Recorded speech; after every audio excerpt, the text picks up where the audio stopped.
अस्सलाम वालेकुम हाजरीन, public Bharat news में आपका स्वागत है। मैं अपने सहयोगी कैमरामैन मोहम्मद सादाब के साथ नवाब अली हैदर। जैसे कि आप जानते हैं, उत्तर प्रदेश में चुनावी बिगुल बजा हुआ है। हर तरफ प्रत्याशी जोर दमखम आजमा रहे हैं, तेजी के साथ प्रचार प्रसार में जुटे हैं, बड़े बड़े वादे लेकर जनता की ओर जा रहे हैं। इसी क्रम में आज हमारी टीम वार्ड यात्रा करते हुए वार्ड 56 में पहुंची है, जहां पर पार्षद प्रत्याशी एक होनहार, पढ़ी लिखी मास्टर गफूर की साहबजादी एडवोकेट कहकशां नाज के निवास पर हम इनसे चुनावी मुद्दों पर बात करेंगे कि किन मुद्दों को लेकर चुनावी मैदान में उतरी है। तो मैडम, सबसे पहले तो आपका स्वागत है पब्लिक भारत न्यूज में। जी, आपका बहुत बहुत शुक्रिया, आप यहाँ पर आए हैं। और मेरा नाम एडवोकेट कहकशां नाज है। बेसिकली आप सभी को पता है कि मैं यहीं की रहने वाली हूँ। मेरे फादर मास्टर गफूर अहमद साहब। और तो आप चुनावी मैदान में उतरी है, सबसे पहले तो मुद्दों की बात करेंगे, क्योंकि सबसे पहले मुद्दे होते हैं किन मुद्दों को लेकर चुनावी मैदान में आप, क्या क्या मुद्दे रहेंगे और क्या नीतियाँ रहेंगी आप? देखिए, सबसे पहले तो हमारे इलाके में ये है कि ज्यादा मुद्दा ये बन रहा है लाइट, सड़क, पानी। ये तो ऑलमोस्ट 80% हमारे यहाँ कवर हो ही चुका है। हमारा जो एरिया है वो बिल्कुल बैकवर्ड एरिया है एकदम से। यहाँ पे मतलब एक तो स्वास्थ्य और शिक्षा की बहुत ही ज्यादा जरूरत है। जिस तरह से अब हम पढ़ रहे हैं, हम देख रहे हैं, माहौल ये है कि आगे बिना शिक्षा के आगे नहीं बढ़ सकता हमारा समाज। उसके लिए शिक्षा और स्वास्थ्य बहुत ही ज्यादा जरूरी है। और ये देखो, ये तो हमारा अधिकार है सरकार से लेने का। यहाँ बस अब हम पढ़ रहे हैं, देख रहे हैं आगे आगे, तो हमें पता चल रहा है कि हमारे क्या अधिकार है, हम वो कैसे लिए जा सकते हैं। तो अभी जैसे अब स्टडी है, मैंने एमए किया है, तो मैंने एमए पॉलिटिकल साइंस में ही किया है, क्योंकि बेसिकली एक सब्जेक्ट से ही एमए होता है। क्योंकि हमारा जो रुझान है, मेरा जो बर्थ है वो एक सियासी माहौल में ही हुआ है। क्योंकि उस टाइम मेरी जो मदर है वो सभासद थी जब मेरा जन्म हुआ।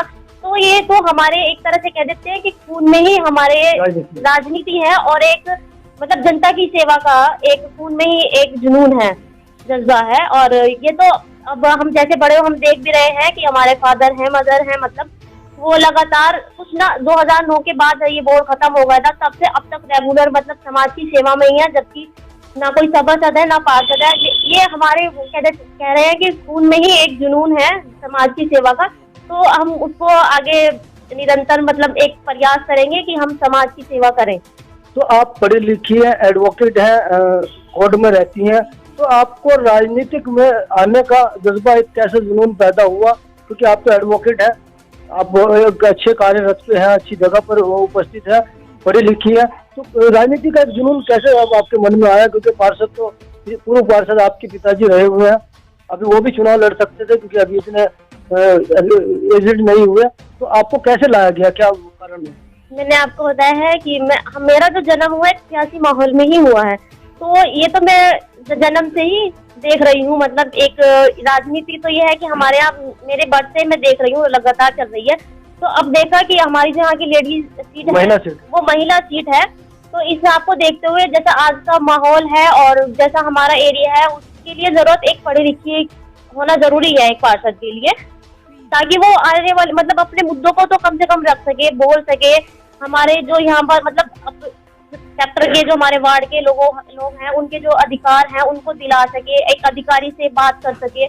अब यह है कि हमारी जो मदर है मतलब वो इतना नहीं जानती जितना हम जानते हैं, क्योंकि एज तो भले ही ज्यादा है, एजुकेशन तो हम मेरे पास ज्यादा है थोड़ा सा, इस वजह से। क्योंकि आजकल देखो एजुकेशन का बहुत ज्यादा असर पड़ता है ना। और एक बोलने की, एक बात रखने की भी इंसान के अंदर इतनी हिम्मत होनी चाहिए कि वो एक अधिकारी से आंख मिला के बात कर सके।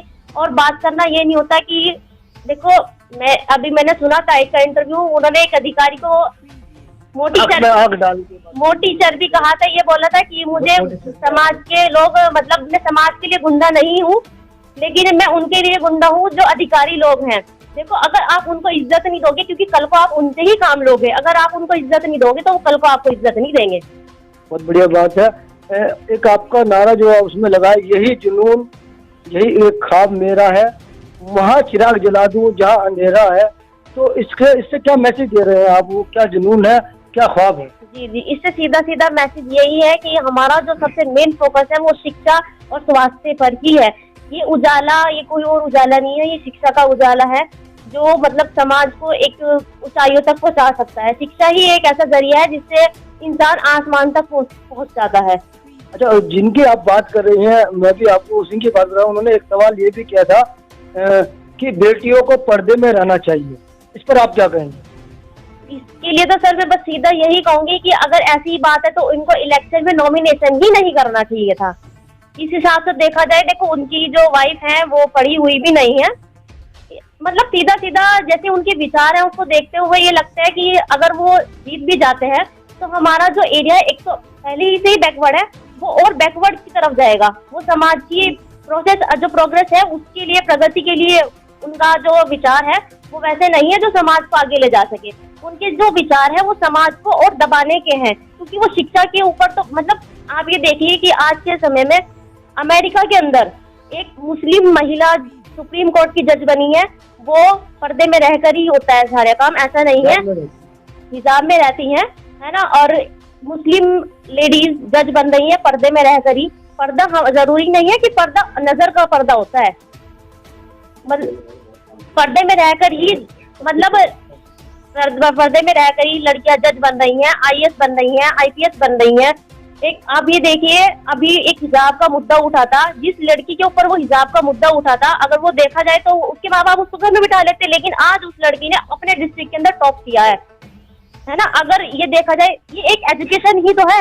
अब हो गया सबका मोबाइल। एक सोशल मीडिया पे एक मैसेज वायरल हो रहा है कि अगर कुंवारी लड़कियों को पार्षद बनाएंगे, आने वाले समय में वो मैरिड भी होंगी, शादी होके जाएगी, तो उसमें क्या होगा? फिर बाद में क्या, किसको पार्षद चुना जाएगा? इसका आप क्या कहेंगे? देखो ये आप भी अनमैरिड हैं? जी मैं अनमैरिड हूँ। ऐसे तो बहुत सारे पार्षद हैं लेडीज जो मैंने देखी है, लास्ट टाइम थी वो, मतलब वो रहती कहीं होने और पार्षद कहीं किसी और सेक्टर से चुनी गई है, तो ये कोई बहुत बड़ा मुद्दा नहीं है मेरे ख्याल से, कोई बहुत बड़ा मुद्दा नहीं है। और शादी भी हो जाए ऐसा भी कुछ नहीं है। मेरे फादर हैं, मैं ऐसा थोड़ी है कि मैं मतलब दुनिया से ही चली जाऊंगी शादी होने के बाद। अगर होती भी है, वैसे तो कोई इरादा नहीं है, लेकिन अगर हो भी जाती है, ऐसा नहीं है कि मैं दुनिया से जाऊंगी, रहूंगी तो मैं जमीन पर ही।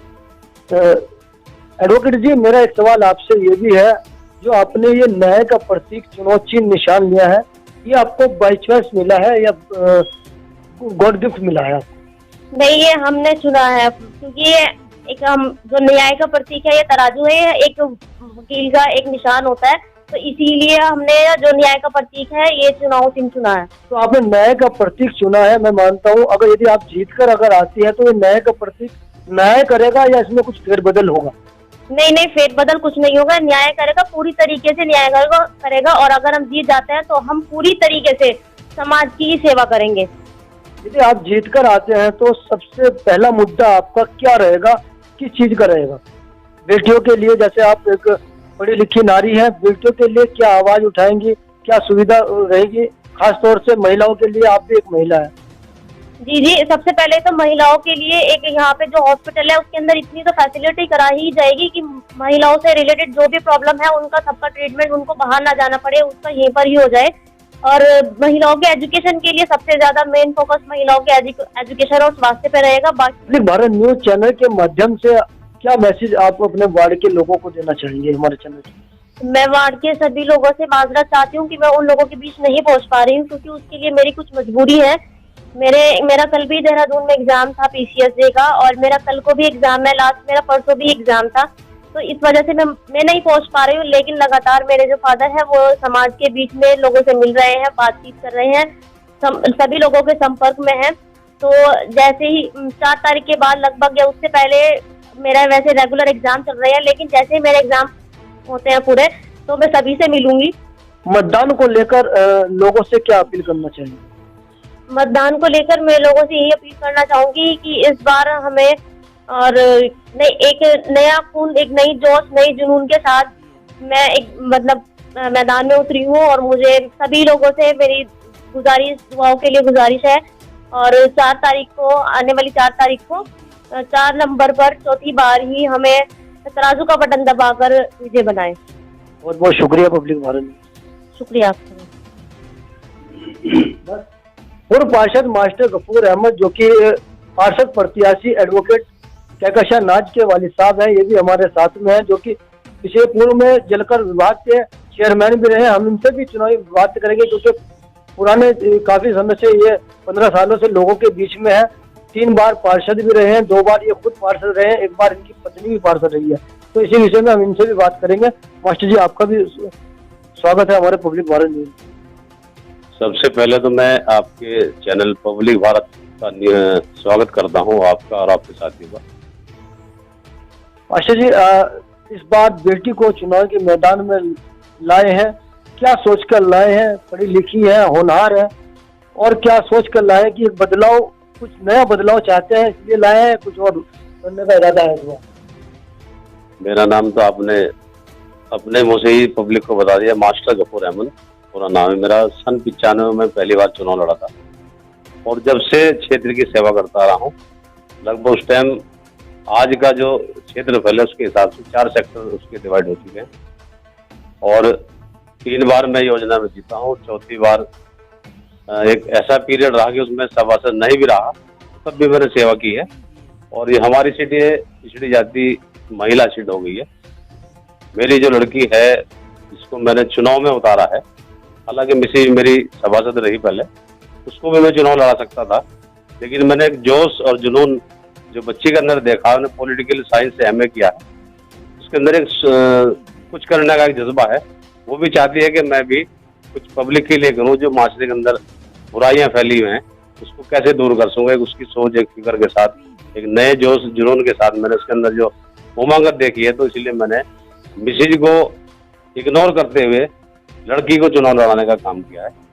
शिक्षित की अगर बात करें तो विपक्ष ने कहा है कि शिक्षित तो मास्टर गफूर साहब भी थे, उनकी बीवी भी शिक्षित थी, जो कि 1 बार पार्षद रही है, 2 बार आप भी रहे हैं, तब ये विकास उस समय क्यों नहीं हो पाया? तो आज शिक्षित बेटी को लाकर खड़ा किया है। देखिए, मैं इसमें ज्यादा ना कहते हुए सिर्फ इतना कहना चाहूंगा कि उनको जानकारी का अभाव है। हो सकता है हमारे जिसका भी क्वेश्चन है उन्हें जानकारी ना हो। जब मैं पहली बार सभासद बना था तो उस टाइम गोल कोठी से आगे कदम रखते ही कोई सड़क ऐसी नहीं थी जहाँ पर चलने लायक हो। धूल मिट्टी कच्ची सड़कें थी सारी, पानी की कोई व्यवस्था नहीं थी। एक छोटा सा खड़ंजा लगा हुआ था जिस पर मेन रोड पर हम चलने का काम करके अपने घर पहुंचते थे। पूरा क्षेत्र कच्चा था। जानकारी का बहुत जानकारी नहीं, मैंने बहुत विकास कराए। 5 प्रत्याशी चुनावी मैदान में है, आप तजुर्बेकार हैं, काफी समय से लोगों के बीच में रहकर वर्क करते आए हैं।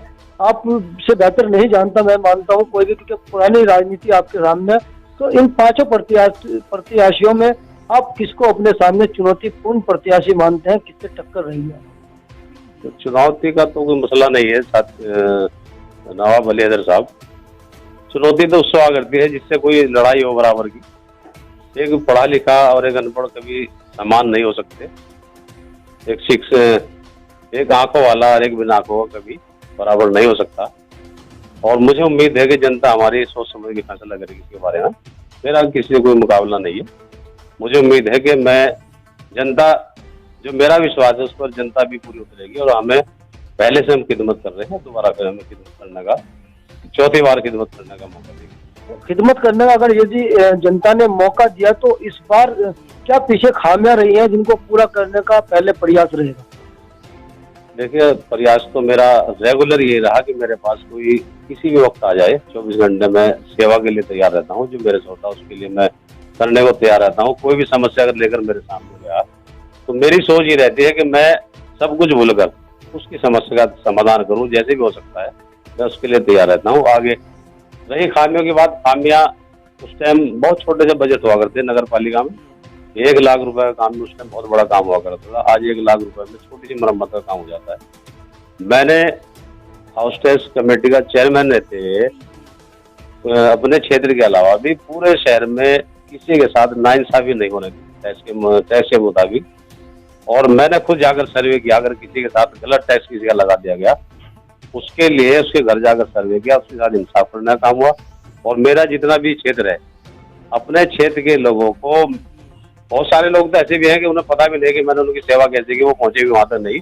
अपने इलाके के जितने भी हाउस टैक्स के मसले थे उनको मैंने वहीं बैठकर सोल्व किया, मालूम भी नहीं होने दिया। एक बात और विपक्ष उठाता है मास्टर जी, एक बात ये आती है कि जब आप मौजूदा पार्षद थे उस समय छोटी छोटी बातें कुछ सामने आ रही है, उन बातों में कितनी सच्चाई है कि कुछ राशन कार्ड को लेकर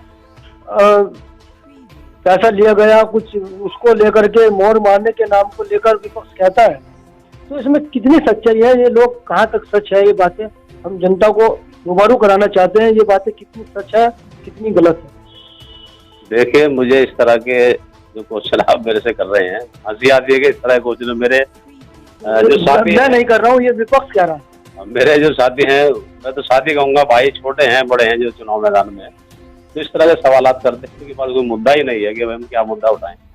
क्योंकि मैंने और मेरे परिवार ने जिस तरह से शहर में रहकर सेवा की है बनेला की, मैं जानता हूँ शायद वही शहर में इस तरह के पार्षद अपने क्षेत्र के लोगों की सेवा करते हो। कुछ साथी हैं जो सबूत में ऐसा, लेकिन बहुत कम ऐसे साथी हैं जिन्होंने अपने सेक्टर के लोगों की सेवा की है।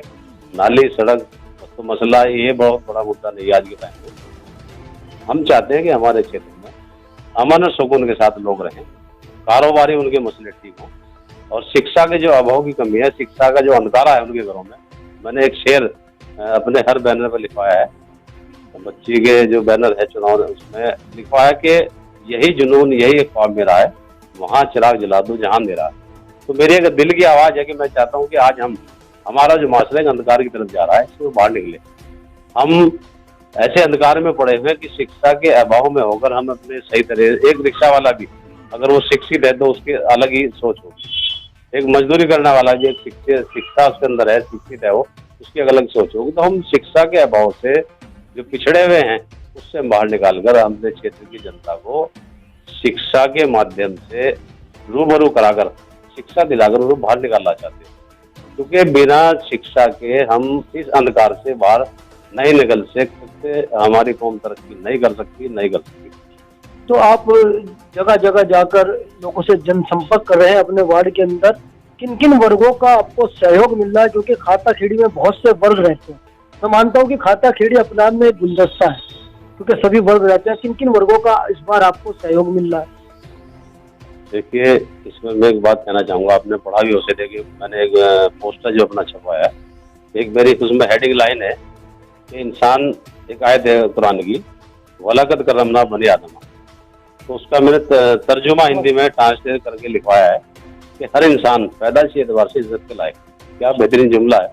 अल्लाह ताला खुद कह रहे हैं इस जुमले के अंदर, इस आयत के अंदर, जब अल्लाह ताला सब इंसान को बराबर मानने हैं तो हम कौन होते हैं कि इंसानों में फर्क पैदा करें, उनको अलग अलग जात बिरादरी में बांटे?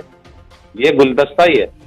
तो मेरे साथ में आज हर बिरादरी वर्ग के लोग, आपने देखा होगा मेरे पोस्टर में भी उनकी फोटो लगे हुए हैं, और मेरे साथ में वो लोग पूरी तरह से चुनाव मैदान में प्रचार कर रहे हैं और मेरे लिए जिताने की अपील कर रहे हैं, दुआ भी कर रहे हैं, और निस्वार्थ होकर खाना अपने घर खाते हैं, चाय अपने घर पीते हैं, और निस्वार्थ होकर मेरे साथ में शाना बसाना कंधे से कंधा मिलाकर पब्लिक को समझा रहे हैं कि भाई हमारे ये तजुर्बेकार हैं, हम एक अनाड़ी आदमी को अपनी रहबरी नहीं दे सकते। एक अगर ड्राइवर अनाड़ी होगा तो वो क्या पता कहाँ ले जाए, जिस आदमी को मंजिल का पता ना हो वो कभी मंजिल पर नहीं पहुंचा सकता, जनता को गलत रास्ते पर भटकाता रहेगा। ड्राइवर बढ़िया होगा तो आपको मंजिल में पहुंचाएगा। मेरे लिए वो इस तरह से अपील कर रहे हैं, दुआ कर रहे हैं लोगों से वोट मांगने। हमारे चैनल पब्लिक भारत न्यूज के माध्यम से आप अपने वार्ड के लोगों को क्या अपील करेंगे, क्या संदेश देना चाहेंगे? आपके सवाल। देखिए, एक चीज मैं मैसेज देने से पहले एक चीज और बताना चाहूँगा। हमारा जो वुडन सिटी क्षेत्र है, यहाँ पर लकड़ी का कारोबार है। लकड़ी, कोई घर ऐसा नहीं है, कोई गली ऐसी नहीं जहाँ लकड़ी का कारोबार ना हो सकता है, कोई घर छूटा हुआ हो, लेकिन गली कोई नहीं बची है। नई नई योजना जो सरकार हमारे ODOP के माध्यम से आ रही है उत्तर प्रदेश के अंदर, तो उसमें मैं सरकारी योजना से अवगत कराकर अपने क्षेत्र के लोगों को उससे रूबरू कराकर उसके फायदे पहुंचाने का काम करूंगा। और जो हमारे अंदर स्वास्थ्य के अंदर जो बुरादा लकड़ियाँ काम करने वाले हैं, जिससे बीमारी जो फैल रही हैं, उसके लिए शिक्षा के स्तर पर काम करेंगे। और इसके साथ साथ ही तालीम के क्षेत्र में मेरी भी सोच है, और मैंने बताया कि आपको, इसके अलावा जो 60 साल के बुजुर्ग हो गए, आज उनकी पेंशन नहीं बंधी हुई है, ऐसे लोगों की जो वुड कार्विंग आर्टिस्ट हैं, बहुत बढ़िया कारीगर हैं, सारी जवानी उसमें लगा दी, उसके लिए हम बहुत बढ़िया तरीके से काम करेंगे। और मैं आपके चैनल के माध्यम से क्षेत्र की जनता से अपील करना चाहूँगा कि हो सकता है मैं किसी घर तक ना पहुँच पाऊँ या किसी आदमी से ना मिल पाऊँ, तो माजरत के साथ मैं ये कहना चाहूँगा कि मैं आप लोगों के बीच सन 1995 से लगातार हूँ। कोई आदमी ये नहीं कह सकता कि मैंने फ़ोन किया अपनी समस्या के लिए, उसने मास्टर जी ने मेरा फ़ोन रिसीव नहीं किया, चाहे वो दिन हो या रात हो। मुझे लोग जानते हैं, मैं यही, मेरा जन्म यही हुआ है, यही मैं पला बड़ा हूँ। मैंने उर्दू से मौलवी किया है, टीचर की डिग्री मेरे पास है, और करीब करीब छोटे क्या बहुत बड़े लोग भी जानते हैं मुझे अच्छी तरह से, तो छोटे लोग वो भी जानते हैं। तो मैं कहना चाह रहा था कि मैं नहीं पहुँच पाऊँ तो माजरत के साथ अपील करना चाहूँगा कि आप सोच समझकर सही फैसला लें। जितने भी कैंडिडेट हैं जो आपके लिए, आपके क्षेत्र के लिए, अपने समाज के लिए बेहतर तरीके से आपकी रहबरी कर सके, आपकी नुमाइंदगी कर सकता हो, तो उसमें आप आने वाली 4 तारीख में चौथे नंबर का बटन दबाकर चौथी बार हमें खिदमत करने का मौका दें। क्योंकि मैं और मेरा परिवार जिस तरह से पूरा परिवार एक सोशल माइंड हो चुका है, वो चाहता है कि हमारा शहर, हमारा सेक्टर तरक्की करे, हमारा शहर तरक्की करे, और इसी के साथ साथ हम पूरे देश में, जिले में, स्टेट में तरक्की करें। यही मेरी जनता से अपील है। मैं एक शेर के साथ अपनी बात मैसेज देना चाहूँगा। दोस्तों, बहुत आसान है किसी का हिंदू या मुसलमान होना, मगर इतना मुश्किल भी नहीं किसी इंसान का इंसान होना। क्योंकि हमें सबसे पहले हमारी जो तालीम है, हमारे जो पैगंबर साहब, जितने भी नबी हो, सभी ने एक इंसानियत का पैगाम दिया, इंसानियत का मैसेज दिया। उसी मैसेज के साथ मैं अपने लोगों से अपील करता हूँ कि हम सबसे पहले इंसान हैं। इंसान कोई बुरा नहीं है, ना हिंदू बुरा, ना मुस्लिम बुरा, ना सिख बुरा, ना ईसाई बुरा। अगर कोई बुरा है तो इंसान वो है जिसके अंदर बुराई है। जो इंसान बुरा है तो वही बुरा है, नहीं तो सब इंसान एक गुलदस्ते की तरह हैं। जैसे एक चमन के अंदर सब तरह के फूल होते हैं, एक गुलदस्ते की तरह बिना अलग अलग तरह के फूल है चमन बन ही नहीं सकता। इसी तरह से हम सबको मिलाकर नहीं चलेंगे तो हमारा एक समाज, एक खूबसूरत माशरा नहीं बन सकता। तो इसलिए मैं इससे ऊपर उठकर जात, बिरादरी, धर्म, मजहब, ताल्लुक, रिश्तेदारी से ऊपर उठकर फैसला लें और मतदान करें, ज़्यादा से ज़्यादा मतदान करें। और हमें फिर मैं अपील करता हूँ कि चौथी बार हमें अपने क्षेत्र का, क्योंकि अब एक छोटा क्षेत्र है हमारे पास, बहुत बड़ा इलाका नहीं है। पहले 62 फोटा से लेकर कलचा रोड तक इतना बड़ा सेक्टर हुआ करता था, सेक्टर 15 के नाम से जाना जाता था। आज इसके अंदर 4.5 सेक्टर है साथियों। अब तो उसका ये समझ लो कि 20% हिस्सा है, 20% छोटा सेक्टर रह गया है। तो मैं चाहता हूं कि मैं अपने सेक्टर को आप लोगों के माध्यम से शहर के अंदर एक अलग से पहचान कराऊं। और एक बात कहना चाहूँगा कि मैं पहले भी मैंने अपने क्षेत्र के लोगों के मान सम्मान को ठेस नहीं पहुँचने दी। अगर मेरे सामने कोई पैसे का भी मामला आया, एक आपने सवाल किया था पैसे का, तो एक छोटी सी मिसाल देकर मैं अपनी बात खत्म बोलना चाहूँगा। एक वक्त आया था मेरे पास कि मुझे एक बड़ी अमाउंट मिल रही थी वोट देने के लिए। एक तरफ विकास था, एक तरफ पैसा था। अगर मैं चाहता उस टाइम उस पैसे से ज़्यादा नहीं, कम से कम 200 गज का प्लाट ले सकता था, जो आज कई करोड़ का प्लाट होता।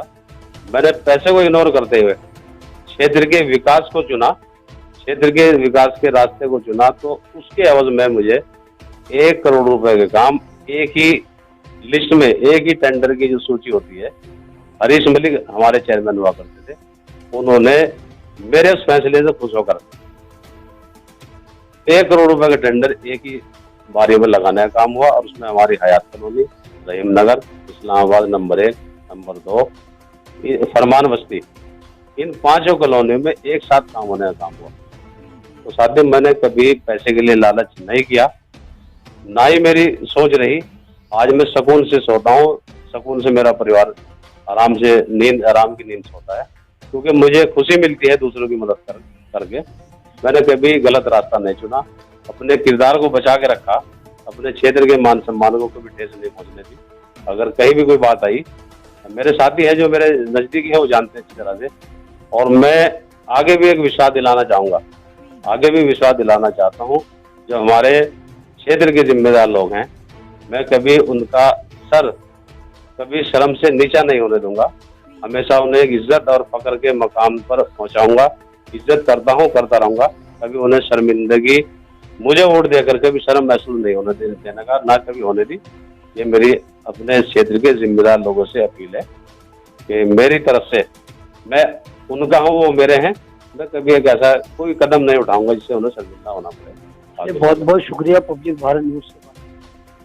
ये थे हमारे साथ में वार्ड 56 के पार्षद प्रत्याशी एडवोकेट कहकशा नाज के वालिद साहब, जिन्होंने हमारे सभी सवालों का बखूबी बहुत अच्छे तरीके से जवाब दिया, अपने मुद्दे रखे, जनता को अपने लिए जागरूक किया। जो लोगों के मनों में एक भावना थी उसको रूबरू कराया, उन पर अपने सवालों का टिप्पणी जो लोगों कर रहे थे उस पर खड़े उतरने का काम किया।